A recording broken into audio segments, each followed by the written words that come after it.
Шығыс Қазақстан облыстық сотында жас судьяларға арналған оқыту семинары өтті.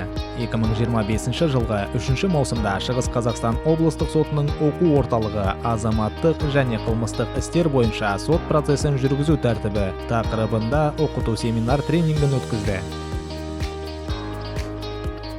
Іс-шараға облыстағы аудандық және оларға теңестірілген соттардың кәсіби қызметін жаңадан бастаған судьялары қатысты. Семинардың мақсаты сот отырысын жүргізу дағдыларын жетілдіру, процессуалдық тәртіпті сақтау және сот билігінің беделін арттыру. Азаматтық және қылмыстық іс жүргізу кодекстерімен реттелетін сот отырысының тәртібі бірнеше маңызды кезеңдерден тұрады.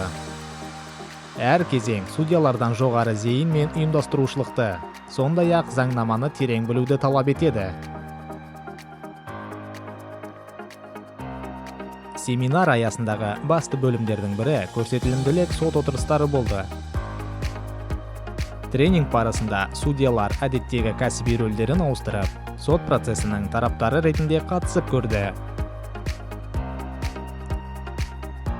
Бұл әдіс процеске қатысушылар арасындағы өзара іс-қимылды терең түсінуге және сот талқылауы құрылымын жақсы меңгеруге мүмкіндік береді.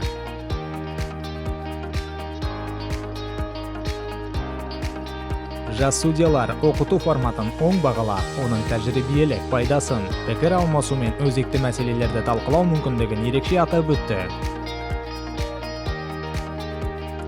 Семинар соңында Шығыс Қазақстан облыстық сотының азаматтық істер жөніндегі сот алқасының төрағасы Салатов Дулат Саканович сөз сөйлеп, мұндай іс-шаралардың жас мамандардың кәсіби дамуы үшін маңызды екенін атап өтті.